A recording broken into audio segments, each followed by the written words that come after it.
इस वीडियो में हम लोग देखेंगे क्लास 8वीं हिंदी पाठ 7 ठेस। इसके लेखक है फणीश्वर नाथ रेणु के सभी प्रश्न उत्तर को। चलिए इस वीडियो को शुरू करते हैं। जैसा कि यहाँ पे प्रश्न अभ्यास दिया गया है पाठ से क्वेश्चन नंबर 1, गांव के किसान सिंचन को क्या समझते थे। चलिए इसका उत्तर कॉपी पे नोट कर लेते हैं, इसके बाद समझाने का प्रयास करते हैं।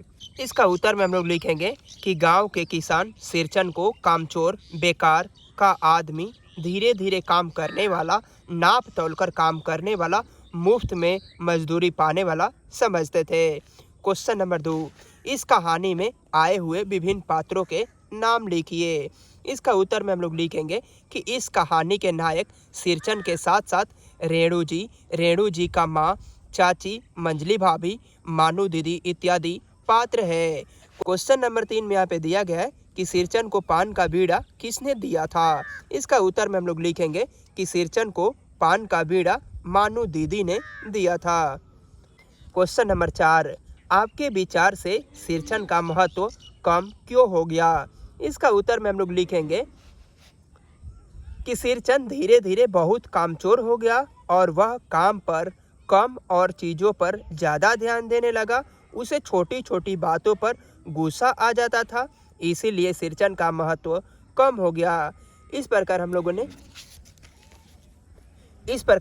Question number 1, question number 2, question number 3 और क्वेश्चन नंबर 4 को देख लिए। अब देखेंगे क्वेश्चन नंबर 5 को।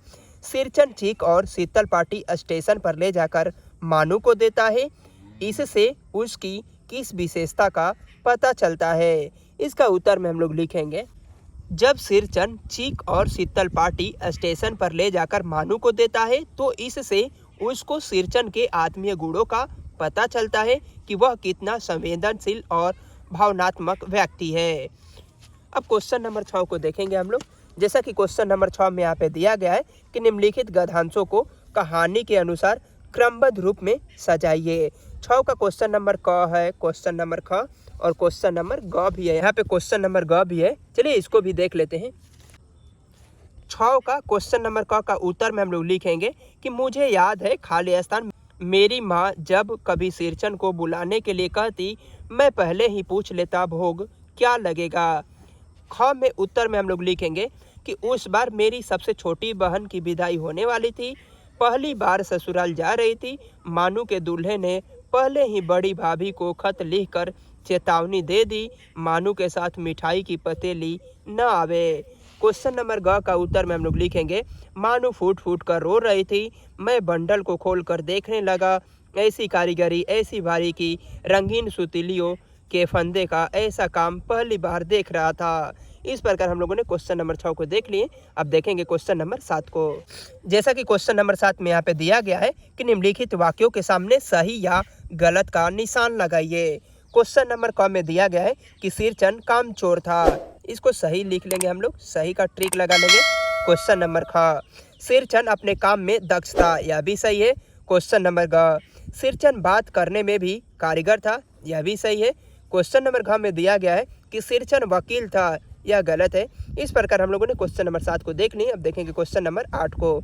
कहानी के किन किन प्रसंगों से ऐसा प्रतीत होता है कि सिरचन अपने काम में ज़्यादा तरजीह देता था, उल्लेख कीजिए। इसका उत्तर में हम लोग लिखेंगे कि कहानी के अनेक प्रसंगों से प्रतीत होता है कि सिरचन अपने काम को ज़्यादा तरजीह देता था। जैसे कि नंबर 1, रेणु जी का घर मानू दीदी के विदाई से पूर्व पहले शीतल पाटी और चीक बनाने के लिए सिरचन को बुलाया जाता, वह अपने काम में तन्मयता हो गया और बीच में उसे कोई भी बाधा डाले तो गेहूं सांप की तरह फुफकार उठता। इसी में दूसरे नंबर में कि दूसरे दिन जब वह काम पर लगा तो उसे खाने पीने की शुद्धि ही नहीं रही, उसे चूड़ा गुड़ खाने को मिलता है, वह केवल चूड़ा ही खाता रहा, गुड़ उसी तरह पड़ा रहा। चूड़ा खाते समय भी वह अपने काम में तन्मय था, उसे कुछ शुद्धि नहीं है कि चूड़ा के साथ गुड़ भी खाना है। इससे यह स्पष्ट होता है कि वह काम की अपेक्षा भोजन को ज़्यादा तरजीह नहीं देता है। इस प्रकार हम लोगों ने क्वेश्चन नंबर 8 को देख लिए। अब देखेंगे क्वेश्चन नंबर 9 को। जैसा कि क्वेश्चन नंबर 9 में यहाँ पे दिया गया है कि इस कहानी में कौन सा पात्र आपको सबसे अच्छा लगा और क्यों। इसका उत्तर में हम लोग लिखेंगे की प्रस्तुत कहानी में मुझे सिरचन का पात्र सबसे अच्छा लगा, क्योंकि वह कुशलकार के साथ साथ संवेदनशील व्यक्ति था। वह लेखक की छोटी बहन मानू दीदी के लिए चीक और शीतल पार्टी बना रहा था। चाची से गमकौआ जर्दा मांगने के कारण उनकी डांट सुननी पड़ी। उनकी बातों से कलाकार के दिल को ठेस लगी। उसका स्वाभिमान जग पड़ा, क्योंकि वह अपने काम में दक्ष था। कारीगरी में उसकी कोई सानी नहीं थी। वह काम छोड़कर चला गया। लेखक के कहने पर अब बबुआ जी अब नहीं कान पकड़ता हूँ, लेकिन अपनी संवेदनाशील के कारण चीक एवं शीतल पार्टी मानू के विदाई के समय स्टेशन यह सोचकर पहुंच आया कि बिना चीक और शीतल पार्टी की मानू जब ससुराल जाएगी तो गांव की हंसाई होगी। इससे स्पष्ट होता है कि सिरचन स्वाभिमानी, संवेदनशील, प्रेम प्रिय एवं मर्यादावादी था। इस प्रकार हम लोगों ने पाठ से सभी प्रश्न उत्तर को देख लिए हैं। अब देखेंगे पाठ से आगे। जैसा कि क्वेश्चन नंबर 1 में दिया गया है कि आपकी दृष्टि में सिरचन द्वारा चीक एवं शीतल पार्टी स्टेशन पर मानू को देना कहाँ तक उचित था। इसका उत्तर में हम लोग लिखेंगे, सिरचन के द्वारा स्टेशन पर मानू के विदाई के समय शीतल पार्टी, चीक आदि उपहार देना ही उचित था। यदि वह घर पर उपहार देने जाता तो कहानी में सिरचन के आत्मीय गुण में कमी आ जाती। फिर उसे तो गांव के लोग से ठेस लग चुका था, इसीलिए स्टेशन पर देना उचित था। क्वेश्चन नंबर 2 में यहाँ पे दिया गया है, इसका उत्तर में हम लोग लिखेंगे, क्योंकि वीडियो ज़्यादा लंबा होता जा रहा है, लिखेंगे मजदूरों को मजदूरी के बदले थोड़ा अनाज या चंद रुपए देकर उसके मजदूरी का मूल्य नहीं चुकाया जा सकता है, क्योंकि किसी मजदूर या कारीगर की कला अमूल्य होता है। फिर अन्न या रुपए से किसी मजदूरी का कर्ज कैसे चुकाया जा सकता है।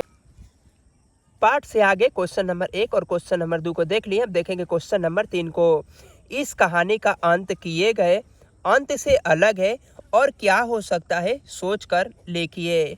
इसका उत्तर में हम लोग लिखेंगे, इस कहानी का अंत किए गए अंत से अलग हो सकता है, लेकिन ठेस कहानी का अंत मोत्कर्ष पर जाकर हुआ है, क्योंकि सिरचन जो अपनी कारीगरी को पुनः नहीं करने का शपथ लेता है, वहीं सिरचन मानू के घर से विदा हो जाने के पर रास्ते में अपना उपहार शीतल पार्टी और चीक और कुश का आसनी प्रदान कर आत्मीय का अनोखा परिचय देता है। हम लोगों ने पाठ से और पाठ से आगे सभी प्रश्न उत्तर को देख लिए, इन्हें भी जानिए, ये खुद से कर लेना है।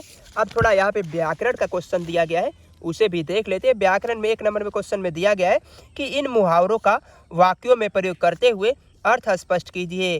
कान देना, दम मारना, मुंह में लगाम न होना, सिर चढ़ना। चलिए इसका उत्तर हम लोग कॉपी पे नोट कर लिए, उसे भी समझा देते हैं एक बार। जैसा कि व्याकरण का 1 नंबर क्वेश्चन में दिया गया है कि इन मुहावरों का वाक्य में प्रयोग करते हुए अर्थ स्पष्ट कीजिए। क कान देना, ख दम मारना, ग मुंह में लगाम न होना, घ सिर चढ़ना। इसका उत्तर में लिखेंगे कान देना। बच्चों को शिक्षक की बातों पर कान देना चाहिए। दम मारना, बीमार व्यक्ति दम मार मार कर चलता है। 3 नंबर में लिखेंगे मुंह में लगाम न होना, श्याम के मुंह में लगाम नहीं है। 4 नंबर में दिया गया था सिर चढ़ाना, मदन अपनी पत्नी को सिर चढ़ा लिया है। इस प्रकार पाठ 7 ठेस समाप्त होता है। मिलते हैं नेक्स्ट वीडियो में पाठ 8 बच्चे की दुआ सभी प्रश्न उत्तर के साथ में।